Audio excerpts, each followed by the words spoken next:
Buntut polemik penolakan timnas Israel dalam ajang Piala Dunia U20 2023, kini telah menemui keputusan akhir dari Federasi Sepak Bola Internasional atau FIFA. Indonesia harus menelan pil pahit usai dipastikan batal menjadi tuan rumah Piala Dunia U20. Hal ini menyusul keputusan FIFA yang resmi mencabut status Indonesia sebagai tuan rumah Piala Dunia U20 2023.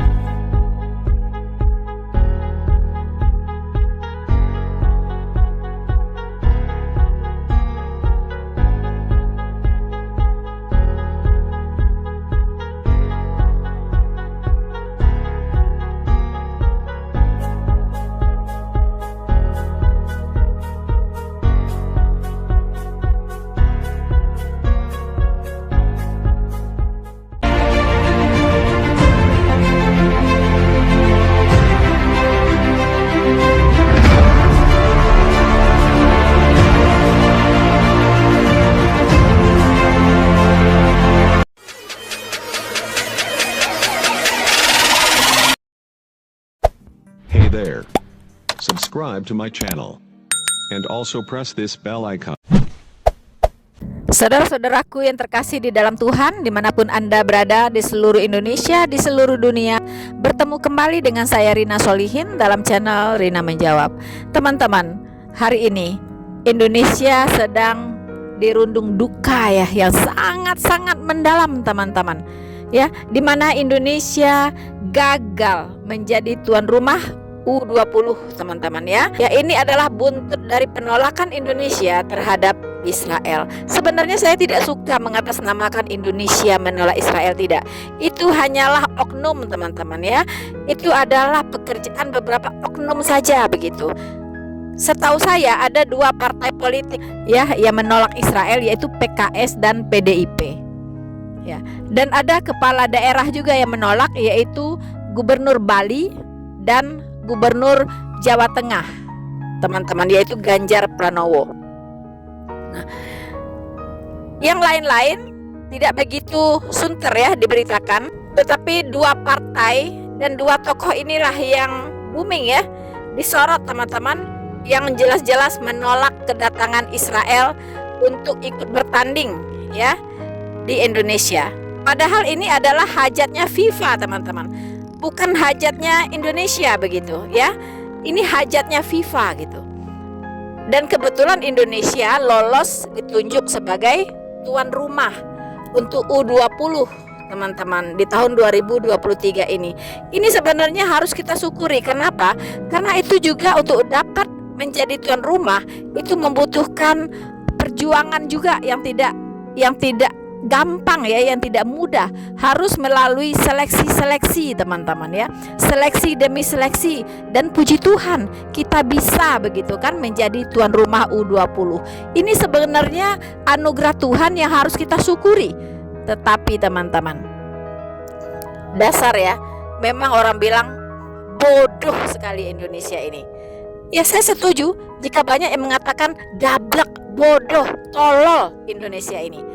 Ya, benar, teman-teman. Mengapa?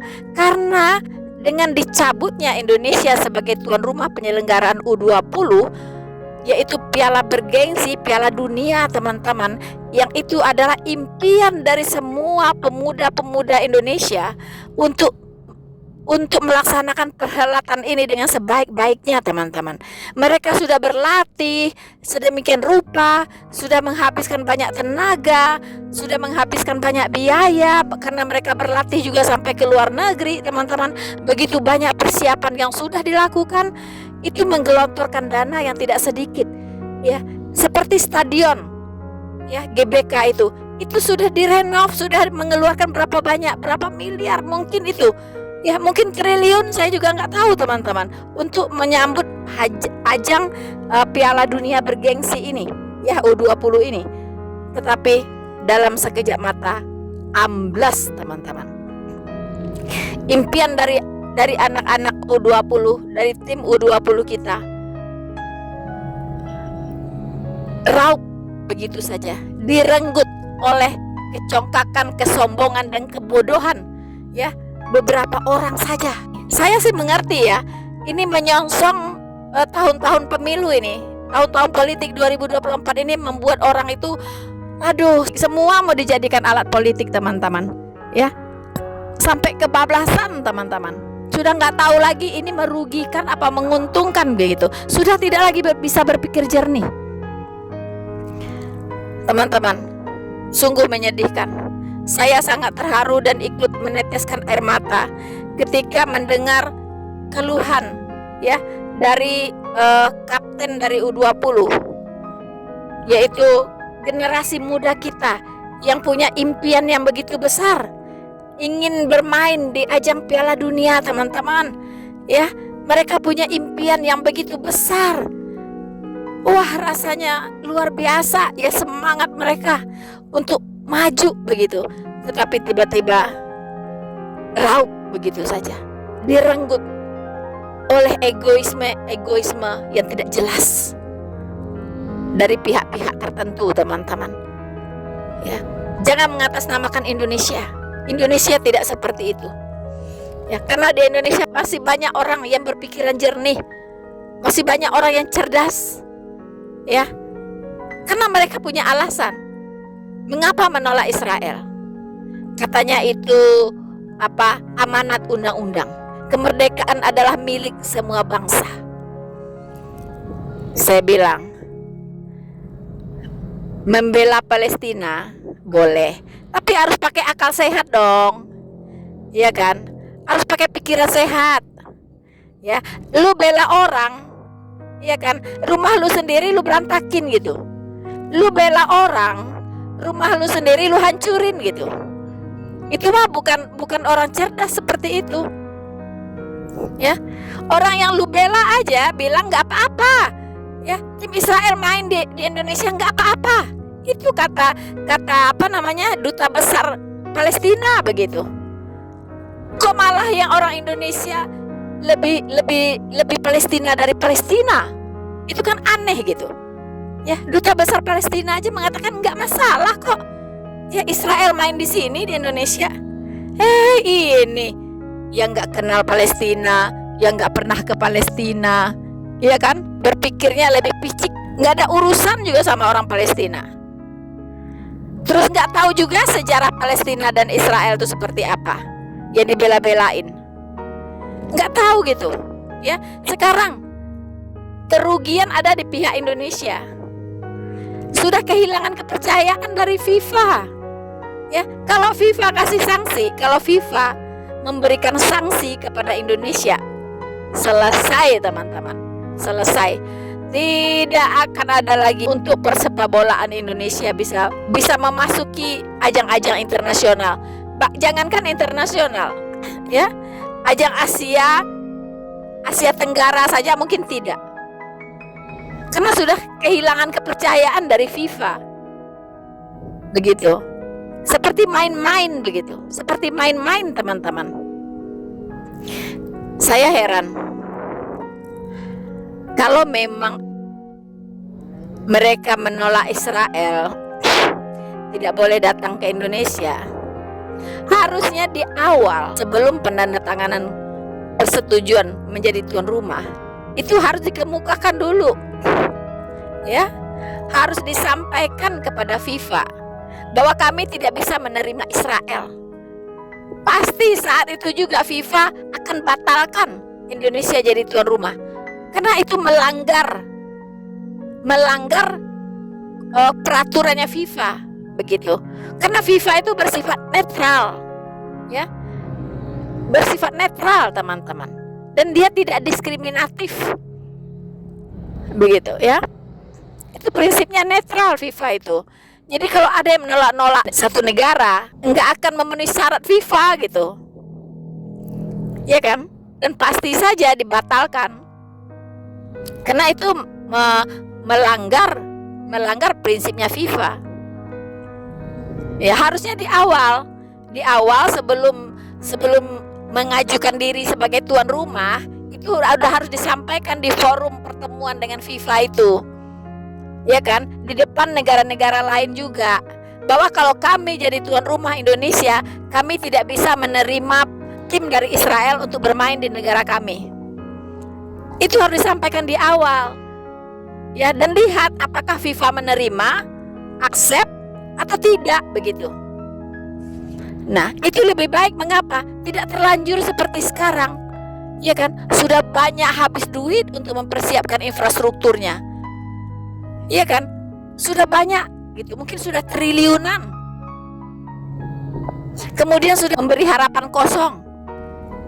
Teman-teman, berapa banyak kerugian di pihak Indonesia? Banyak sekali dari sektor ekonominya. Ya kan? Harusnya ajang ini akan mendongkrak perekonomian Indonesia, akan mendongkrak sektor pariwisata Indonesia, akan mendongkrak industri kreatif Indonesia, akan mendongkrak bisnismen baru di Indonesia, dan Indonesia akan banyak mendapatkan relasi-relasi baru sebagai investor untuk menanamkan modalnya di Indonesia, dan Indonesia akan dikenal oleh dunia. Ya, keindahan alamnya seperti apa, budayanya seperti apa. Begitu teman-teman, ya. Karena selama ini orang tidak kenal Indonesia di luar sana. Ya. Kita ngomong Indonesia aja masih banyak yang bertanya, di mana itu Indonesia? Banyak yang bertanya. Tapi kalau kita katakan Bali, mereka baru tahu. Mereka tahu itu Bali. Kalau Bali mereka tahu, tapi Indonesia mereka nggak tahu. Nah, ini kesempatan, momentum yang sangat baik untuk mempromosikan Indonesia ke mata dunia. Tetapi ini dilewatkan begitu saja. Dilewatkan begitu saja oleh sebuah mindset yang gak jelas. Israel itu gak ada ruginya. Anda tolak Israel gak ada ruginya. Ya, orang tahu kok siapa Israel. Ya, orang tahu kok kualitasnya bangsa Israel. Orang tahu kok kecerdasan bangsa Israel. Dunia tahu semua. Gak ada ruginya Israel kalau Anda tolak di sini. Tapi yang rugi adalah Indonesia sendiri. Menghancurkan harapan banyak anak bangsa, terutama milenial, yang ingin survive dalam olahraga persepak bolaan. Karena di mana-mana olahraga yang bisa menyatukan bangsa itu adalah sepak bola. Ya. Kalau sudah bertanding sepak bola, tadinya musuhan, itu bisa berteman. Teman-teman, kalau kita mau sedikit cerdas berpikir, kalau Anda memang tidak suka dengan Israel, caranya bukan seperti ini. Bukan dengan mengorbankan kepentingan anak bangsa, bukan dengan menguburkan impian banyak anak bangsa, khususnya tim U20. Ya, bukan begini caranya. Ini cara yang sangat tolol. Ya, tolol. Kalau kalian cerdas, kalau memang kalian tidak suka dengan Israel, biarkan mereka datang di sini bermain dan kalahkan mereka. Itu baru pinter. Tundukkan Israel. Kalau bisa dibuat 10-0, ya, itu baru pintar, itu baru cerdas. Tapi ini Anda sudah kalah sebelum bertanding. Kalau begini caranya, kalah sebelum bertanding. Ya, sayang sekali. Jadi gregetan, betul jadi gregetan melihat sikap yang dipertontonkan di dunia oleh Indonesia saat ini. Bodoh sekali. Bodoh. Saudara-saudaraku yang terkasih di dalam Tuhan, dalam kesempatan ini saya ingin sedikit memberikan pencerahan kepada orang-orang Indonesia yang masih buta sejarah. Ya, apa sih sebenarnya sejarahnya antara Israel dengan Palestina itu. Ya. Karena kalau buta sejarah, akhirnya Anda membenci tanpa alasan. Ya, alasan yang sebenarnya tidak real. Anda hanya tahu Palestina dijajah Israel. Itu yang Anda tahu. Ya. Sekarang banyak permukiman di Palestina, ya kan? Ditutup atau diporak-porandakan, diambil alih oleh Israel. Saya ingin katakan bahwa Israel akan mengambil kembali tanah yang sudah diberikan oleh Allah kepada bangsa Israel sebagai umat pilihannya. Itu Allah sendiri sudah berjanji akan mengembalikan kembali ke pihak Israel. Seperti apa ceritanya? Anda ikuti video ini sampai selesai, dan jangan lupa Anda like, subscribe, dan share video ini seluas-luasnya supaya ada dampak ya untuk mencerdaskan bangsa ini. Saya tidak bicara dari apa yang saya pikirkan, tetapi mari kita lihat apa kata Alkitab. Karena Alkitab mencatat sejarah bangsa Israel yang tidak bisa disangkali. Bahkan seperti apa bangsa Israel nanti, itu sudah dinubuatkan. Jadi kalau Anda membenci bangsa Israel, sia-sia saja. Ya. Sia-sia. Itu hanya akan merugikan diri sendiri. Seperti yang terjadi hari ini, bahwa Israel mengambil alih beberapa wilayah di Palestina. Itu memang sudah dinubuatkan seperti itu. Mereka akan kembali ke tanah mereka, dan mereka akan mendiami kembali tanah yang sudah diberikan kepada nenek moyang mereka.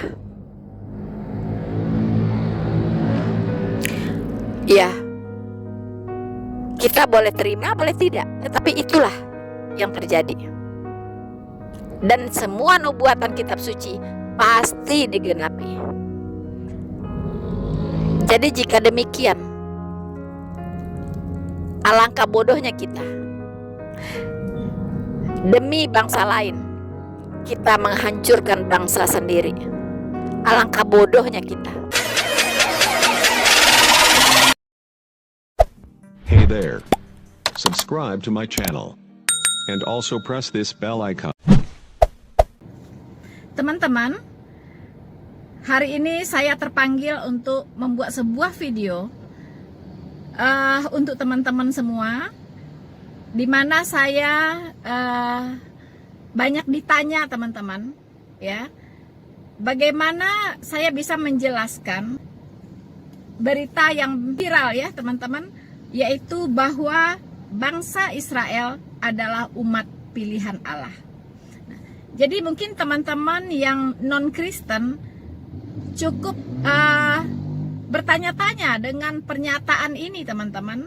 Karena memang di dalam kitab mereka itu tidak pernah tertulis bahwa bangsa Israel itu adalah umat pilihan Allah, umat kesayangan Allah. Nah, jadi saya punya tanggung jawab ya untuk menjelaskan hal ini kepada teman-teman semuanya. Ya, terutama kepada teman-teman yang Muslim, ya, yang sangat asing dengan narasi ini bahwa bangsa Israel itu adalah umat pilihan Allah dan umat kesayangan Allah. Bagaimana ceritanya? Untuk itu, jangan beranjak dari tempat Anda, saksikan video ini sampai selesai. Tapi teman-teman, jangan lupa untuk subscribe, ya, subscribe, like, dan share video ini, karena ini adalah bentuk dukungan dari teman-teman semuanya agar channel penginjilan ini bisa berkembang, ya, sehingga kebenaran bisa didengarkan oleh semua orang dan mereka mengenal Allah yang benar, mereka bertobat dan diselamatkan. Tanpa dukungan dari teman-teman semua, maka channel penginjilan Noverina Solihin tidak akan bisa berkembang dengan baik. Ya, oke teman-teman, saya sebenarnya sangat sungkan ya untuk meminta Anda supaya mensubscribe ya setiap video saya. Berikan subscribe-nya, like dan komen. Sungkan saya teman-teman, karena saya kira itu sudah harus tergerak dari hati teman-teman sendiri. Jika memang teman-teman ingin mengambil bagian ya, mengambil bagian atau berperan aktif dalam menyebarluaskan Injil ke seluruh dunia ini. Tapi saya mengingatkan kembali, yuk dukung channel penginjilan ini teman-teman, karena ya tidak akan bisa berkembang tanpa dukungan dari teman-teman semua. Oke teman-teman, dan terima kasih untuk bagi Anda yang selalu setia mendukung channel Noverina Solihin. Dan saya percaya Tuhan tidak mau berhutang. Tuhan sangat menghargai ya setiap usaha yang berdampak kepada penyebar luasan Injil. Saudara-saudaraku, teman-temanku yang terkasih di dalam Tuhan, saya ingin mengatakan bahwa jika kita ingin mengenal Allah yang benar, maka pandanglah kepada sejarah bangsa Israel. Tidak ada cara lain. Tidak ada teman-teman. Ya, karena Allah menyatakan dirinya itu kepada bangsa Israel. Ya, melalui bangsa Israel menyatakan ya, Allah menyatakan siapa dirinya. Kemudian melalui bangsa Israel Allah menyatakan betapa besar kasih anugerahnya.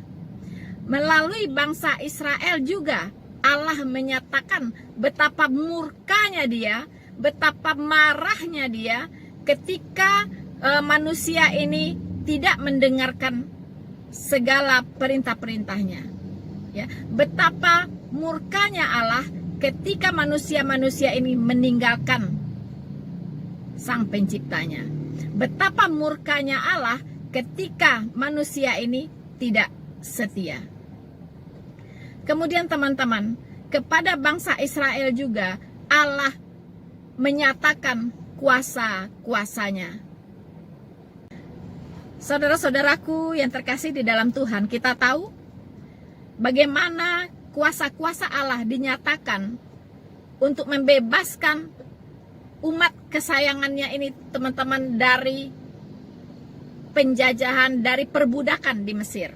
Ya, kita tahu melalui 10 tulah yang dilakukan oleh Allah terhadap bangsa Israel, dan pada tulah yang ke-10 yaitu semua anak sulung mati, saat itulah bangsa Israel lepas, bisa keluar dari perbudakan di Mesir. Bahkan luar biasanya, hati bangsa Mesir, rakyat Mesir dibuat lembut oleh Allah, sehingga apapun yang dimilikinya, perhiasannya, hartanya, uangnya mungkin diserahkan kepada bangsa Israel sebagai bekal untuk mereka pergi dari Mesir.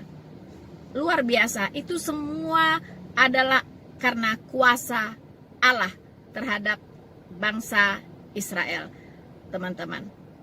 Dan kita tahu di dalam perjalanan pulang ke tanah perjanjian di bawah pimpinan Musa dan Harun, bangsa Israel pun sempat membelakangi Allah, teman-teman, meninggalkan Allah, tidak setia kepada Allah yang sudah menunjukkan kuasa-kuasanya, kasihnya, melindungi mereka dengan tiang awan di siang hari dan melindungi mereka dengan tiang api di malam hari. Tapi itu tidak cukup untuk membuat mereka setia. Teman-teman, di tengah perjalanan, bangsa Israel membuat patung lembu emas. Membuat patung lembu emas untuk disembah, teman-teman. Padahal di depan matanya sendiri dia sudah melihat betapa Allah mengasihi mereka, betapa Allah melindungi mereka, betapa kuasa-kuasa Allah dinyatakan di tengah-tengah mereka. Jadi tidak salah kalau bangsa Israel disebut sebagai bangsa yang tegar tengkuk. Tetapi teman-teman, itu tidak mengurangi kasih Allah kepada mereka. Itulah biasanya. Itulah luar biasanya. Mengapa teman-teman? Karena Allah itu setia dengan janji-janjinya. Teman-teman, semua itu ya, yaitu kasihnya, murkanya, kuasa-kuasanya, otoritasnya, dan kesetiaannya dinyatakan di dalam perjalanan panjang kehidupan kerohanian bangsa Israel. Kalau kita bicara tentang bangsa Israel, teman-teman, sulit rasanya kalau kita tidak berbicara tentang perjalanan rohani bangsa Israel. Ya. Sulit rasanya kalau kita tidak membicarakan fakta-fakta bangsa Israel yang tercatat di dalam Alkitab. Ya, jadi kalau ada yang menghimbau, jangan bicara dari sisi agama, cukup bicara dari sisi sejarahnya saja. Tidak bisa, tidak bisa. Seperti apapun kita berbicara tentang sejarah bangsa Israel, pasti lari-larinya lagi ke dalam Alkitab, teman-teman. Ya, pasti ujung-ujungnya larinya ke dalam Alkitab. Tidak bisa menghindar, ya. Kita tidak bisa menghindar dari kita tidak bisa menghindar dari fakta-fakta ya perjalanan bangsa Israel di Alkitab. Teman-teman, khususnya dalam perjalanan kehidupan rohani bangsa Israel. Karena semua apa yang terjadi dengan bangsa Israel dulu dan hari ini bersumber dan bermuara kepada hal-hal rohani. Ya. Saya ulangi, semua yang dialami oleh bangsa Israel dahulu dan hari ini semua bersumber dan bermuara kepada hal-hal rohani. Makanya saya katakan sulit untuk kita memisahkan antara sejarah bangsa Israel dengan Alkitab. Tidak bisa. Ya, itu sejalan, teman-teman.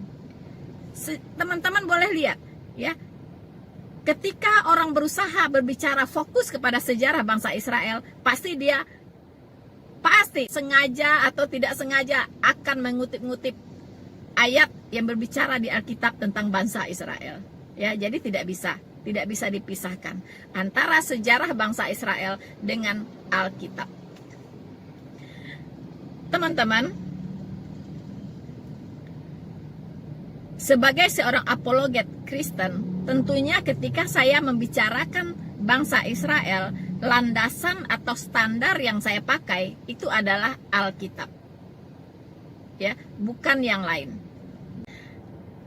Dalam kesempatan ini, saya akan memfokuskan untuk menjawab satu pertanyaan dari banyak teman-teman, yaitu apa maksudnya bahwa bangsa Israel itu adalah umat pilihan Allah.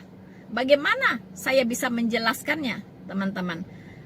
Teman-temanku yang terkasih di dalam Tuhan, bukan saya yang menjelaskannya, tetapi biarlah Alkitab, firman Tuhan sendiri yang akan menjelaskannya kepada teman-teman. Ada beberapa fakta tentang Israel menurut Alkitab, tapi dalam kesempatan ini saya hanya akan berbicara satu saja, ya.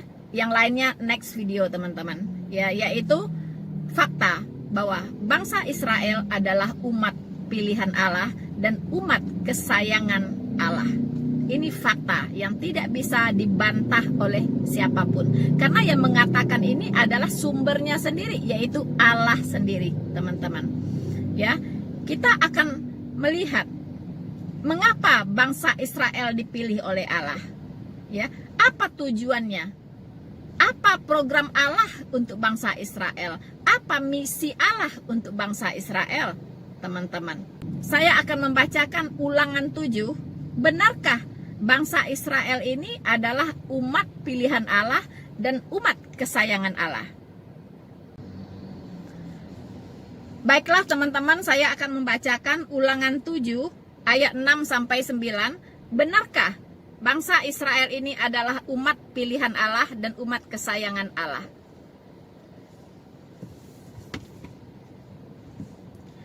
Sebab engkaulah umat yang kudus bagi Tuhan Allahmu. Engkaulah yang dipilih oleh Tuhan Allahmu dari segala bangsa di atas muka bumi untuk menjadi umat kesayangannya.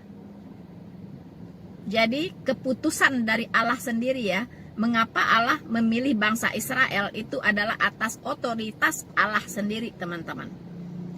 Ayat 7, bukan karena lebih banyak jumlahmu dari bangsa manapun juga, maka hati Tuhan terpikat olehmu dan memilih kamu. Bukankah kamu ini yang paling kecil dari segala bangsa? Teman-teman, di sini sudah dikatakan, bukan karena jumlahnya banyak, makanya Allah memilih bangsa Israel. Ya, bukankah kamu ini yang paling kecil dari segala bangsa? Ini fakta Alkitab teman-teman, dan digenapi oleh bangsa Israel. Bahwa bangsa Israel adalah bagian kecil saja jika dibandingkan dengan semua bangsa yang ada di bumi ini. Di tengah-tengah bangsa yang begitu besar di bumi ini, bangsa Israel itu adalah bangsa yang paling kecil. Teman-teman, tetapi karena Tuhan mengasihi kamu dan memegang sumpahnya yang telah diikrarkannya kepada nenek moyangmu, maka Tuhan telah membawa kamu keluar dengan tangan yang kuat dan menebus engkau dari rumah perbudakan, dari tangan Fir'aun, raja Mesir. Teman-teman, jadi Allah terikat janji dengan nenek moyangnya bangsa Israel. Ya, siapa nenek moyang bangsa Israel? Yaitu Abraham, Ishak, dan Yakub. Janji apa? Yaitu janji berkat, teman-teman. Janji berkat. Janji berkat apa? Semuanya. Janji berkat materi maupun janji berkat non materi, yaitu keselamatan. Teman-teman, kita lanjut. Ayat 9. Sebab itu, haruslah kau ketahui bahwa Tuhan Allahmu, dialah Allah, Allah yang setia, yang memegang perjanjian dan kasih setianya terhadap orang yang kasih kepadanya, dan berpegang pada perintahnya sampai kepada beribu-ribu keturunan.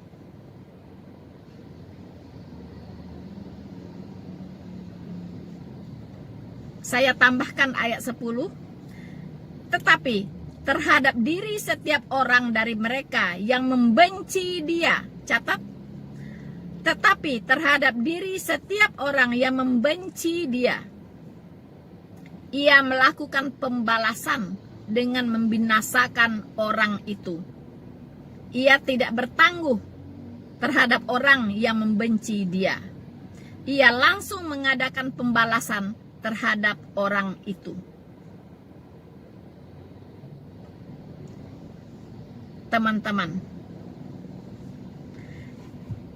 tadi saya katakan bahwa dalam perjalanan kehidupan kerohanian bangsa Israel, kasih Tuhan dinyatakan, kesetiaan Tuhan dinyatakan, tapi murka Tuhan juga dinyatakan.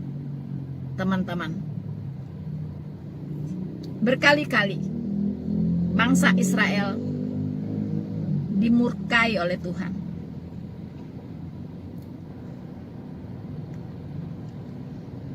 Dalam perjalanan dari Mesir menuju tanah Kanaan, karena mereka tidak setia dengan membuat anak lembu emas dan menyembahnya, Allah membuat bangsa Israel ini berputar-putar di situ saja, teman-teman, tidak tahu jalan ujung pangkalnya ya. Berputar-putar dalam perjalanan itu selama 40 tahun, nggak nyampe-nyampe, teman-teman. Tidak nyampe-nyampe 40 tahun dalam perjalanan, bayangkan. Ya, kalau ada bayi lahir udah umur 40 baru nyampe ke tanah Kanaan, teman-teman. Kalau di perjalanan itu ada orang yang berumur 50 tahun mungkin sudah mati dalam perjalanan itu, nggak nyampe-nyampe. Itulah hukuman Tuhan terhadap ketidaksetiaan bangsa Israel, teman-teman. Tetapi ketika mereka kembali kepada Allah, dan Allah pun mengasihi mereka. Karena tadi Allah itu setia terhadap janji-janjinya yang sudah diikrarkan terhadap nenek moyang bangsa Israel, yaitu Abraham, Ishak, dan Yakub. Kalau kita membaca apa yang tercatat tentang bangsa Israel di Alkitab, kita melihat satu lingkaran, teman-teman, ya, satu lingkaran perjalanan hidup kerohanian bangsa Israel. Dan saat ini ketika mereka mengalami penolakan dari banyak bangsa, ya, ketika mereka dihujat oleh banyak bangsa, itu mengulang kembali sejarah mereka, teman-teman. Ya, kita bisa lihat di Ulangan 7. Saya akan bacakan bahwa ini adalah pengulangan sejarah apa yang terjadi hari ini, teman-teman. Saya bacakan Ulangan 7, ya. Ulangan 7 ayat 1 sampai 2. Ini bagaimana bangsa Israel juga pernah dikeroyok oleh banyak bangsa, teman-teman, ya. Dimusuhi oleh bangsa-bangsa yang di sekitar dia. Begitu. Nah, saya bacakan ayat 1-nya. Apabila Tuhan Allahmu telah membawa engkau ke dalam negeri kemana engkau masuk untuk mendudukinya, dan ia telah menghalau banyak bangsa dari depanmu, yakni orang Het, orang Girgasi, orang Amori, orang Kanaan, orang Feris, orang Hewi, dan orang Yebus, 7 bangsa yang lebih banyak dan lebih kuat daripadamu. Dan Tuhan Allahmu telah menyerahkan mereka kepadamu sehingga memukul mereka kalah. Teman-teman, ternyata Tuhan Allah itu memperlakukan Israel masih sama, ya, seperti sebelum-sebelumnya, teman-teman, ya. Ketika bangsa-bangsa lain mengeroyok bangsa Israel, memusuhi bangsa Israel, yang turun tangan itu ternyata Allah sendiri, ya, bukan Israel sendirian, begitu. Tuhan membantu mereka melenyapkan, mengalahkan bangsa-bangsa yang menyerang Israel. Nah, karena Tuhan berkata, jadi siapa yang mengutuk Israel akan dikutuk, siapa yang memberkati Israel akan diberkati. Dan ini, janji ini betul-betul dipegang oleh Tuhan, teman-teman. Nah, saudara-saudaraku yang terkasih di dalam Tuhan, jika Allah sudah memilih Israel dan sangat mengasihi Israel, mana mungkin Allah berkata lagi, tumpas Israel, musnahkan Israel, habisi Israel. Pastikan itu tidak bersumber dari Allah yang sama, Allah yang mengasihi bangsa Israel di Alkitab. Karena saya selalu mengatakan bahwa Allah belum selesai dengan bangsa Israel. Masih ada janji Allah yang harus dipenuhi untuk bangsa Israel, yaitu janji keselamatan. Jadi tidak akan mungkin bangsa Israel bisa dihabisi. Tidak akan mungkin bangsa Israel bisa dipunahkan dari muka bumi ini, teman-teman. Itu sebuah angan-angan kosong yang tidak pernah akan terwujud. Teman-teman, adapun alasan Allah untuk memilih bangsa Israel, tentunya Allah punya misi dan visi, ya, terhadap bangsa Israel, yaitu misi penyelamatan. Teman-teman, ketika Adam dan Hawa jatuh ke dalam dosa, Allah langsung menjanjikan Sang Juru Selamat untuk menyelamatkan umat manusia dari dosa-dosa mereka, untuk menyelamatkan umat manusia dari penghukuman kekal, yaitu neraka. Sebelum Juru Selamat itu datang, Tuhan sudah memberikan tanda-tanda atau ciri-ciri dari Sang Juru Selamat. Itu tidak kurang dari 300 nubuatan ya tentang Juru Selamat yang akan datang itu, atau Mesias yang akan datang itu, teman-teman. Khusus di kitab Yesaya itu syarat dengan nubuatan tentang Mesias yang akan datang. Teman-teman, sebelum Mesias itu datang, bangsa Israel ditetapkan oleh Allah untuk menjadi imam di muka bumi ini, yaitu sebagai tiang penopang dan dasar kebenaran. Artinya, jika orang ingin mengenal Allah yang benar, maka pandanglah Allahnya bangsa Israel. Ya. Sebelum Sang Mesias itu datang, teman-teman, Allah memerintahkan dulu untuk melakukan ibadah simbolik ritualistik jasmaniah yang punya makna mengimani akan Juru Selamat yang dijanjikan tersebut, teman-teman. Ya, melakukan ibadah simbolik, ya, tentang Juru Selamat dan karyanya sebelum Juru Selamat itu sendiri datang, yaitu salah satunya dengan cara ibadah simbolik korban domba, teman-teman, untuk penghapusan dosa. Dengan cara melakukan ibadah korban domba sebagai ibadah penghapus dosa, bangsa Israel harus menjaga ibadah ini sampai Sang Juru Selamat itu datang.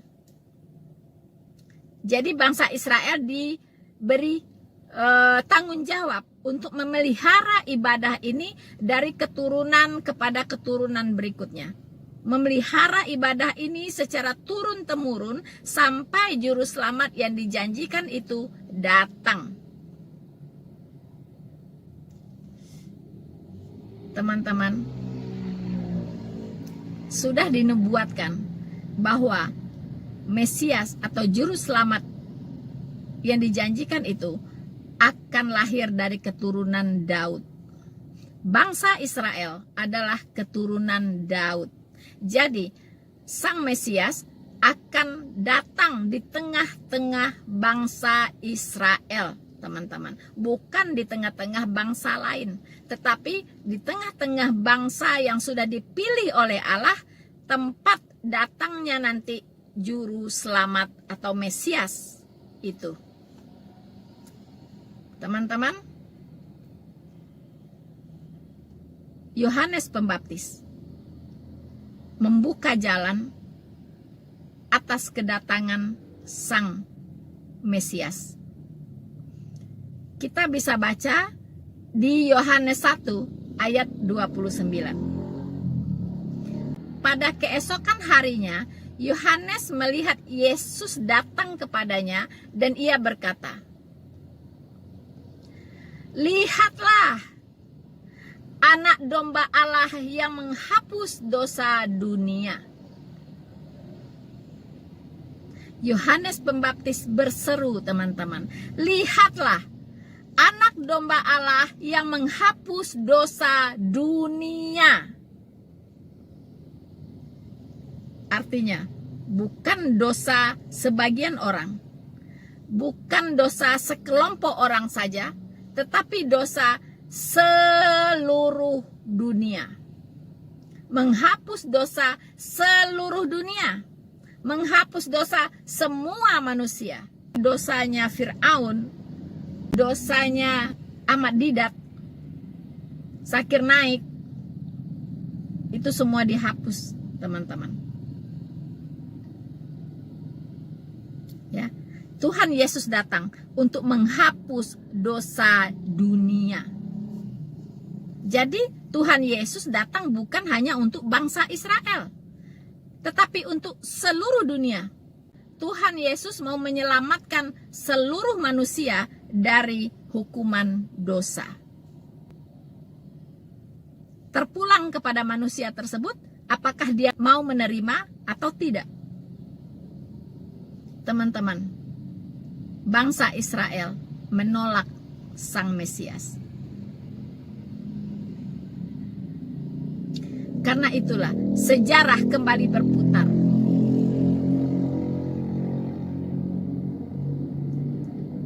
Ketika dia meninggalkan Allah, ketika dia menolak Sang Mesias, hukuman Tuhan berlangsung, teman-teman. Kembali bangsa Israel diserakkan ke seluruh bumi dan dibenci, dianiaya oleh semua bangsa, ditolak oleh semua bangsa. Mereka cukup menderita, tetapi Allah setia. Bangsa Israel kembali dipanggil pulang untuk menduduki kembali tanah yang sudah diwariskan oleh nenek moyang mereka, oleh Abraham, Ishak, dan Yakub. Dan mereka akan ditolong oleh Allah untuk kembali memiliki apa yang sudah menjadi milik mereka, apa yang sudah menjadi milik nenek moyang mereka sebelumnya, yaitu Israel. Teman-teman, bangsa Israel belum menerima Sang Mesias.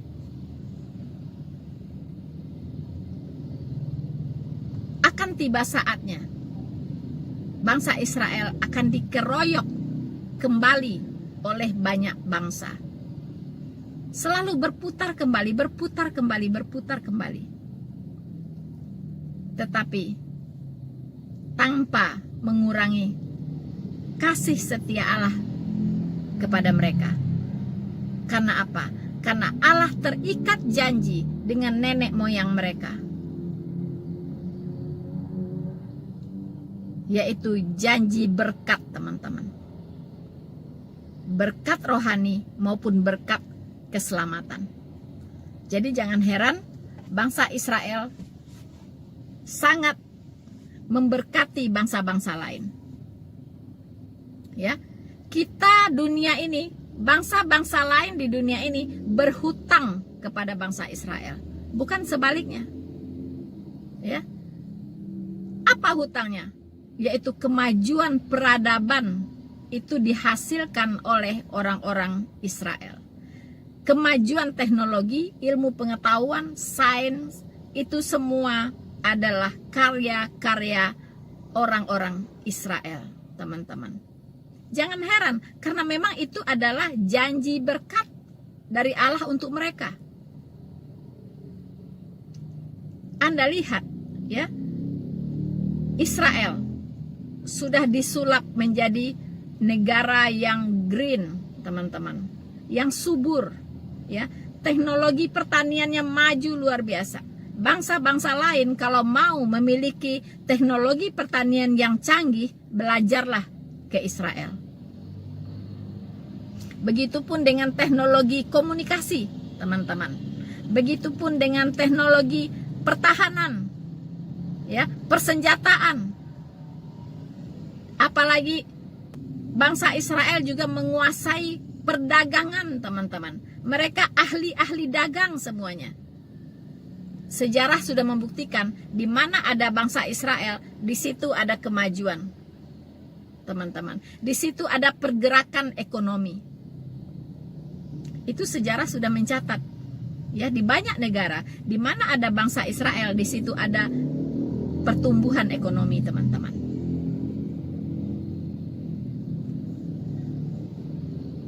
Teman-teman, jadi Mengapa Allah memilih bangsa Israel?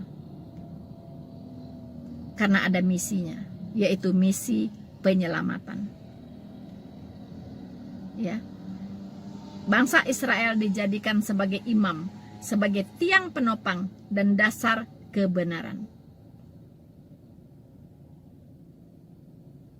Sekarang bangsa Israel belum menerima Mesias. Karena dia tidak percaya bahwa Mesias akan datang seperti Kristus datang. Naik keledai muda, ya. Dia membayangkan Mesias itu akan datang sebagai raja. Dia tidak tahu bahwa raja yang dimaksud di situ adalah raja kerajaan sorga, bukan raja dunia ini. Dan Mesias dikatakan akan membebaskan bangsa Israel dari penjajahan. Mereka mengertinya Mesias itu akan membebaskan mereka dari penjajahan Romawi. Padahal yang dimaksud di situ adalah Mesias akan datang membebaskan bangsa Israel dari penjajahan dosa. Disitulah kesalahpahamannya bangsa Israel terhadap Sang Mesias. Tapi mereka percaya bahwa Mesias itu ada, teman-teman. Mereka juga beriman kepada Sang Mesias itu. Ya, teman-teman. Dan mereka beriman kepada Allah Jehovah. Sama dengan orang Kristen.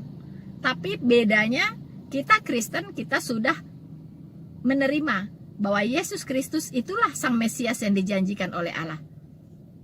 Semua nubuatan tentang Mesias di kitab suci sudah digenapi secara akurat. Tinggal hanya beberapa lagi yang belum tergenapi, yaitu second coming dari Sang Mesias. Teman-teman, saya kira janganlah kita mengutuk-ngutuk Israel. Karena Tuhan itu berpegang teguh dengan apa yang dia ucapkan. Siapa yang mengutuk Israel akan dikutuk, siapa yang memberkati Israel akan diberkati. Kalau bangsa kita mau diberkati, berkati Israel. Sekian dari saya untuk kali ini, teman-teman. Dan saya berharap sekali lagi teman-teman jangan lupa untuk subscribe, ya, dan dukung channel penginjilan ini, teman-teman. Ya, jangan pelit-pelit hanya untuk menekan tombol subscribe dan like. Toh gratis, tidak usah bayar, teman-teman, ya. Tapi itu adalah bentuk kepedulian Anda terhadap Injil, terhadap penyebaran Injil. Oke, teman-temanku semuanya, sekian dulu dari saya tentang pembahasan kali ini. Dan sekali lagi saya katakan, jangan lupa untuk like, subscribe, dan share video ini. Tuhan Yesus memberkati kita semua. Semakin diserang, semakin terang